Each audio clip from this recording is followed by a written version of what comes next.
Mein Werk will mich tot sehen, so viel ist sicher. Es spricht über nichts anderes.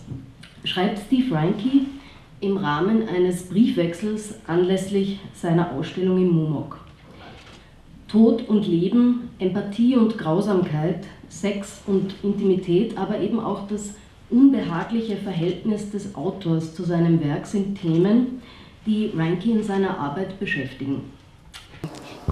Steve, it was great to work with you on this exhibition, and since we're standing in front of one part of it, that is a selection of needlepoints that you've been making for the last 10 years, I thought maybe we could start talking about them. They're pretty strange images, I think. Yes, they're just they're like really slow doodles because they take so long to make, and I have nothing planned ahead of time.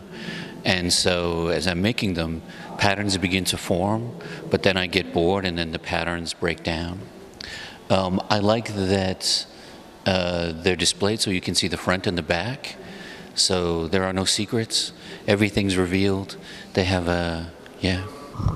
You said that they are like slow doodles. But then, of course, if you scribble or doodle, there's some kind of gesture involved, like an expressive gesture of sorts, even if it's mindless. Needle pointing is, I think, a very different kind of activity. Maybe you want to talk a little bit about the difference, or is that difference interesting to you? The difference is important, and it's quite different from the drawings, which can be, or here they're prints, but based on drawings, that can be gestural, in that there is no gesture. It's pixel by pixel, point by point, and so slow that that kind of expressiveness or the meaning a gesture might have is gone. It's flattened out. So you really never have like an idea of how the final image could look like. I mean, I suppose once you're progressed far, there is an image forming, but like in the beginning, you have there's no design that you envision or picture in your mind. There's one exception. Out of there are maybe 24 here, and 2 or 3 have words. So if they have a word, I had the word in mind, and the word is always done first. Maybe always. So that's the one exception. A few have words and they were thought beforehand. You give me good key words. Words seem to be pretty important to your practice in general. And I mean, the most obvious example would be the series of silk screens that are displayed in this exhibition.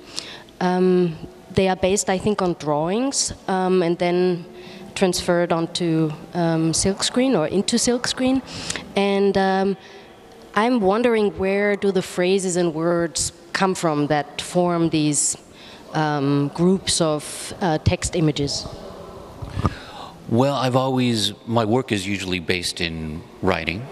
And I often think of it as like an extension of literature, or kind of literature in expanded field. So I've always have notebooks, and often, write sentences in paragraphs and longer things, but often very much shorter things, aphorisms, words even sometimes. And so the drawings, which became prints, were a way of making a simple phrase or set of words kind of come alive with gesture and expression, unlike the needlepoints, which have none. Yeah. But there's also a loss of control involved, I think, because you're not doing them with a brush or a pencil, but you're actually doing them with an instrument that makes it very hard to control the writing or drawing, depending on how you think about it. So what's with that contradiction, or why do you interfere, or why do you let an instrument interfere that actually takes control away from you? I mean, that's a good question. I mean, there's still a fair amount of control. They're only partially uncontrollable. It would be you get a kind of different quality of line, a different set of possibilities. I don't think of it as giving up control. I think of it as a clumsy instrument rather than one that one can't control. One controls it clumsily. Last question. And that last question regards also the last element of the show, which is your most recent video titled An Arrow Pointing to a Hole. You just called the ink dropper a clumsy instrument. Would you call video maybe a clumsy instrument, or is that an interesting way to think about it with regard to your practice? Video can be a clumsy instrument. It can be pretty precise as well. I guess it depends on, I don't know, I feel fairly clumsy, although sometimes less clumsy when you get an edit point exactly right, but yeah. An arrow pointing to a hole is about 30 minutes long, and there's something here that you have never or very rarely done in previous videos, that is appear yourself, not just as a voice. Your voice accompanies your video practice from the very beginning, but also as a face and body that sort of guides you through these 30 minutes. Why was it important to show up like as a face and as a physically in your videos? Or in this video? In this video, and maybe in others. It seemed at this point very important for a bunch of reasons.